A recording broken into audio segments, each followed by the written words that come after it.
ಗಜರಿ ಹೇಳ್ತಾ ಇತ್ತು ನನ್ನಿಂದನೇ ಆರೋಗ್ಯ ಅಂತ, ಕೊಬ್ಬರಿ ಹೇಳ್ತಾ ಇತ್ತು ನನ್ನಿಂದನೇ ಟೇಸ್ಟ್ ಅಂತ. ಇವುಗಳ ಜಗಳ ನೋಡೋಕ್ಕಾಗದೆ ನನಗನ್ನಿಸ್ತು ಇವುಗಳನ್ನು ಒಟ್ಟಿಗೆ ಸೇರಿಸಿ ಒಂದು ಸ್ವೀಟ್ ರೋಲ್ ಮಾಡೋಣ ಅಂತ. ನಮಸ್ತೆ, ಎಲ್ಲರನ್ನೂ ಮಾತಾಡಿಸ್ದಿ. ಬನ್ನಿ, ಅಡುಗೆ ಆಟದಲ್ಲಿ ಸ್ವೀಟ್ ರೋಲನ್ನು ಮಾಡೇ ಬಿಡೋಣ. ಒಂದು ಕೊಬ್ಬರಿಯನ್ನು ತೆಗೆದುಕೊಂಡಿದ್ದೀನಿ. ಇದನ್ನು ಈ ರೀತಿಯಾಗಿ ಕಟ್ ಮಾಡ್ಕೊಳ್ಳೋಣ. ಕೊಬ್ಬರಿ ಹಾಕೋದ್ರಿಂದ ಟೇಸ್ಟ್ ಚೆನ್ನಾಗಿರುತ್ತೆ. ಇದು ಒಂದು ರೀತಿಯಾದಂಥ ಸ್ಪೆಷಲ್ ಆದಂತಹ ರೆಸಿಪಿ. ಒಮ್ಮೆ ಟ್ರೈ ಮಾಡಿ. 4ರಿಂದ 5 ಏಲಕ್ಕಿಯನ್ನು ತೆಗೆದುಕೊಂಡು ಅದರ ಸಿಪ್ಪೆಯನ್ನು ತೆಗೆದುಕೊಳ್ಬೇಕು. ಹಾಗೆ ಇದನ್ನು ಮಿಕ್ಸಿ ಜಾರಿಗೆ ಹಾಕ್ಕೊಳ್ಳೋಣ. ಕೊಬ್ಬರಿ ಜೊತೆಗೆ ಇದು ಕೂಡ ಪೌಡ್ರ್ ಆಗೇ ಬಿಡುತ್ತೆ. ಪೌಡ್ರು ಈಗಾಗಲೇ ಮಾಡಿಟ್ಕೊಂಡಿದ್ದಿದ್ರೆ ಅದನ್ನು ಕೂಡ ಹಾಕ್ಕೋಬೋದು. ನಾನು ಆಗಿಂದಾಗೆ ಪೌಡ್ರ್ ಮಾಡ್ಕೊಳ್ಳೋದು, ಯಾಕೆಂದರೆ ಅದರ ಘಮ ಹೊರಟೋಗುತ್ತೆ ಅಂತ. ಹಾಗೆ ಮಿಕ್ಸಿ ಜಾರಿಗೆ ಕೊಬ್ಬರಿ ಚೂರುಗಳನ್ನು ಹಾಕ್ಕೊಳ್ಳೋಣ. ನೀರನ್ನು ಹಾಕದೆ ಈ ರೀತಿಯಾಗಿ ರುಬ್ಕೋಬೇಕು. ನೋಡಿ, ಮೆಜರ್ಮೆಂಟಿಗೆ ಅಂತ ತೋರಿಸ್ತೇನೆ. ಸಾಮಾನ್ಯ 1/4 ಕಪ್ನಷ್ಟಿದೆ ಇದರೊಳಗೆ. ಅಷ್ಟಾಗುತ್ತೆ ಇದರಲ್ಲಿ. ಈಗ ಇದನ್ನು ಬಾಣಲಿಗೆ ಹಾಕ್ಕೊಂಡಾದಮೇಲೆ 3/4 ಕಪ್ಪು ಸಕ್ಕರೆಯನ್ನು ಹಾಕ್ಕೊಂಡೆ. ಇದಕ್ಕೆ 1/4 ಕಪ್ಪು ನೀರನ್ನಾದರೂ ಹಾಕ್ಕೋಬೋದು, ಹಾಲನ್ನಾದರೂ ಹಾಕ್ಕೋಬೋದು. ನಾನು ಹಾಲನ್ನು ಹಾಕ್ಕೊಂಡೆ ಇದಕ್ಕೆ. ಹಾಗೆ ಸಣ್ಣ ಉರಿಯಲ್ಲಿ ಇದನ್ನು ಕೈಯಾಡಬೇಕು. ದೊಡ್ಡ ಉರಿಯಲ್ಲಿ ಕೈಯಾಡಿದರೆ ಸಕ್ಕರೆ ಕರಗೋದೇ ಇಲ್ಲ. ನಾನು ಹೀಗೆ ಇರ್ತೀನಿ, ಏನು ಮಾಡ್ತೀರಾ ಅಂತ ಕೇಳುತ್ತೆ. ಅದಕ್ಕೆ ಸಣ್ಣ ಉರಿ ಇರಬೇಕು. ನನಗೆ ಇದಕ್ಕೆ ಇನ್ನೊಂದು ಸ್ವಲ್ಪ ನೀರು ಬೇಕು ಅನ್ನಿಸ್ತು, ಡ್ರೈ ಅನ್ನಿಸ್ತು. ಅದಕ್ಕೆ ನೀರು ಹಾಕ್ಕೊಂಡೆ. ಹಾಗೆ ಅರ್ಧ ಕಪ್ಪು ಮಿಲ್ಕ್ ಪೌಡ್ರನ್ನು ಆ್ಯಡ್ ಮಾಡಿಕೊಂಡೆ. ನೀವೇನಾದರೂ ಹಸಿ ತೆಂಗಿನ ತುರಿಯನ್ನು ಹಾಕ್ಕೊಂಡ್ರೆ ನೀರು ಹಾಕ್ಕೊಳ್ಳೋ ಅವಶ್ಯಕತೆ ಇರೋದಿಲ್ಲ. ಹಸಿ ತೆಂಗಿನ ತುರಿಯನ್ನು ಕೂಡ ಹಾಕ್ಕೋಬೋದು. ಅದರ ಟೇಸ್ಟೇ ಬೇರೆ ಇರುತ್ತೆ, ಕೊಬ್ಬರಿ ಹಾಕ್ಕೊಂಡ್ರೆ ಟೇಸ್ಟೇ ಬೇರೆ ಇರುತ್ತೆ. ಕೊಬ್ಬರಿನೇ ಚೆನ್ನಾಗಿರುತ್ತೆ ಇದಕ್ಕೆ ಅಂತ ಹೇಳಿ ಕೊಬ್ಬರಿ ಹಾಕ್ಕೊಂಡೆ. ನೋಡಿ, ಅದು ಕುದೀತಾ ಇದೆ. ಇನ್ನೂ ಆಗಿಲ್ಲ. ತಳ ಬಿಡೋವರೆಗೂ ಕೂಡ ಕೈ ಆಡಬೇಕು. ಹಾಲು ಪೌಡ್ರ್ ಹಾಕ್ಕೊಂಡಾಗ ಅದು ಗಂಟು ಆಗಬಾರ್ದು, ಆ ರೀತಿ ಕೈ ಆಡಬೇಕು. ಇದೆಲ್ಲ ಒಂದು ಸಲ ನೀವು ಮಾಡಿದ್ರೆ ನಿಮಗೆ ನೆನಪಿರುತ್ತೆ. ನೋಡಿ, ತಳ ಬಿಟ್ಕೊಳ್ತಾ ಇದೆ ಇವಾಗ. ಇನ್ನೂ ಆಗಿಲ್ಲ, ಇನ್ನೊಂದು ಸ್ವಲ್ಪ ಆಗಬೇಕು. ನೋಡಿ, ನನ್ನ ಅಡುಗೆಗೆ ನಮ್ಮ ಮಾವನು ಕೂಡ ಹೆಲ್ಪ್ ಮಾಡ್ತಾ ಇದ್ದಾರೆ. ನಮ್ಮ ಹಿತ್ತಲಲ್ಲೇ ಇರುವಂಥ ಬಾಳೆ ಎಲೆಯನ್ನು ಕೊಯ್ಕೊಟ್ರು. ಇದನ್ನು ಬಾಡಿಸ್ಕೋಬೇಕು. ಯಾಕೆ ಬೇಕಾಗತ್ತೆ ಅಂತ ಗೊತ್ತಾಗತ್ತೆ ಮುಂದೆ. ಬಾಡಿಸ್ಕೊಳ್ಳದೆ ಹೋದರೆ ಈ ರೀತಿಯಾಗಿ ಅದು ಕಟ್ಟಾಗಿಬಿಡತ್ತೆ. ಬಾಡಿಸ್ಕೊಂಡ್ರೆ ಕಟ್ಟಾಗಲ್ಲ. ಬಾಡಿಸ್ಕೋಬೇಕು.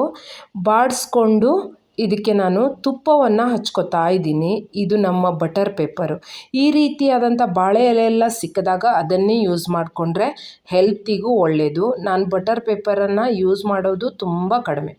ನೋಡಿ, ಇದನ್ನೆಲ್ಲವನ್ನು ನಾನೀಗ ಆ ಬಾಳೆ ಎಲೆಯ ಮೇಲೆ ಹಾಕೋತಾ ಇದ್ದೀನಿ. ನೋಡಿ, ನೀಟಾಗಿ ಹಾಕ್ಕೊಂಡು ಇದನ್ನು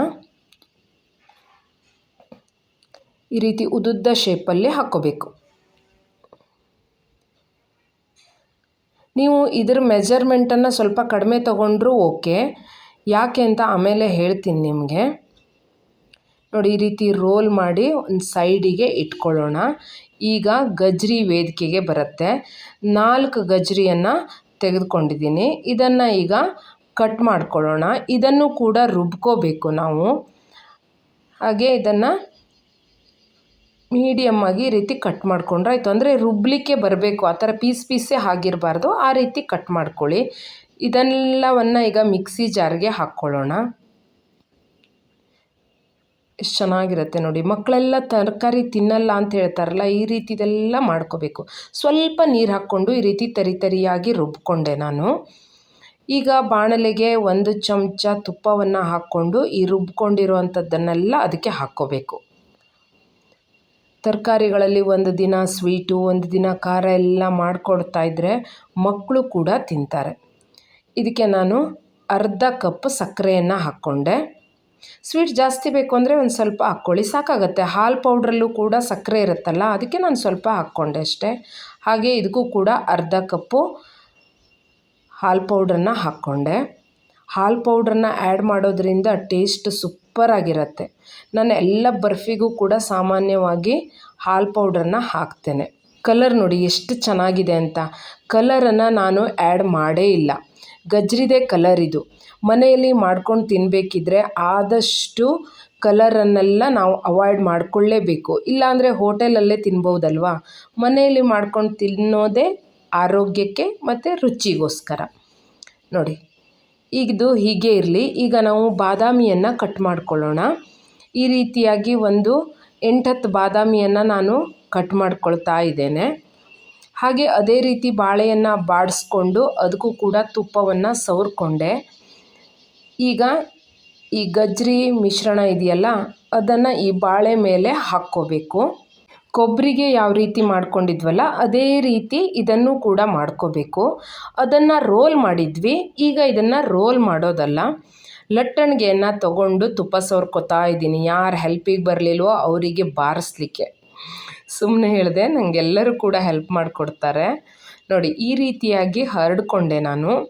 ಇದನ್ನು ಈಗ ಲಟ್ಟಿಸ್ಕೋಬೇಕು. ಇದಕ್ಕೆ ನಾವು ತುಪ್ಪ ಹಚ್ಕೊಂಡಿಲ್ಲ ಅಂದರೆ ನಾನು ನಿನ್ನ ಜೊತೆಗೆ ಬರ್ತೀನಿ ಅಂತ ಹೇಳುತ್ತೆ ಆ ಮಿಶ್ರಣ. ಅದಕ್ಕೋಸ್ಕರ ಅದು ಬಾಳೆ ಎಲೆಲೇ ಇರಬೇಕು ಅಂದರೆ ಲಟ್ಟಣಿಗೆಗೆ ತುಪ್ಪ ಹಚ್ಕೋಬೇಕು. ಈ ರೀತಿ ಲಟ್ಟಿಸ್ಕೋಬೇಕು. ನಾನು ಹೇಳಿದ್ನಲ್ಲ ನೀವು ಕೊಬ್ಬರಿ ಮಿಶ್ರಣ ಸ್ವಲ್ಪ ಕಡಿಮೆ ತೊಗೋಬೋದು ಅಂತ. ಇದ್ರ ಲೇಯರ್ ಜಾಸ್ತಿ ಬರಬೇಕು ಅಂತಂದರೆ ಇದ್ರ ಮಿಶ್ರಣ ಜಾಸ್ತಿ ತೊಗೊಂಡು ಅದು ಕಡಿಮೆ ಇಟ್ಕೋಬೋದು. ನಾನು ಅದನ್ನು ಚಪ್ಪಟೆಯಾಗಿ ಲಟ್ಟಿಸ್ಕೊಂಡಿದ್ದೇನೆ. ಇದನ್ನು ಜಾಸ್ತಿ ಇಟ್ಕೊಂಡಿದ್ದೇನೆ. ನೋಡಿ ಈಗ ಅದನ್ನು ಇದ್ರ ಮೇಲ್ಗಡೆ ಇಟ್ಟೆ. ಆ ರೋಲನ್ನು ನೋಡಿ ಮಿಡ್ಲಾಗಿ ಸರಿಯಾಗಿ ಇಟ್ಕೋಬೇಕು. ಇದನ್ನು ಈಗ ಕವರ್ ಮಾಡಬೇಕು. ನೋಡಿ ನಿಧಾನ ತೋರಿಸ್ತಾ ಇದ್ದೀನಿ ನಾನು. ಸರಿಯಾಗಿ ಅದರ ಮೇಲೆ ಕೂತ್ಕೋಬೇಕು. ಈ ರೀತಿಯಾಗಿ ಒಂದು ಸಲ ಈ ರೀತಿ ರೋಲ್ ಮಾಡಿಬಿಟ್ರೆ ಸರಿಯಾಗಿ ಅಂಟ್ಕೊಬಿಡತ್ತೆ. ಇದ್ರದ್ದು ಪಾಕ ಏನಾದರೂ ಜಾಸ್ತಿ ಬಂದುಬಿಟ್ರೆ ಈ ರೀತಿ ರೋಲೇ ಆಗಲ್ಲ, ಪೌಡ್ರ್ ಥರ ಆಗಿಬಿಡತ್ತೆ, ಹುಡಿ ಆಗಿಬಿಡತ್ತೆ. ಅದಕ್ಕಾಗಿ ಇದರ ಹದ ಕರೆಕ್ಟ್ ಇದೆ. ಈಗ ನೀಟಾಗಿ ಕವರ್ ಆಗಿದೆ ನೋಡಿ, ತೋರಿಸ್ತಾ ಇದ್ದೀನಿ. ಇವಾಗ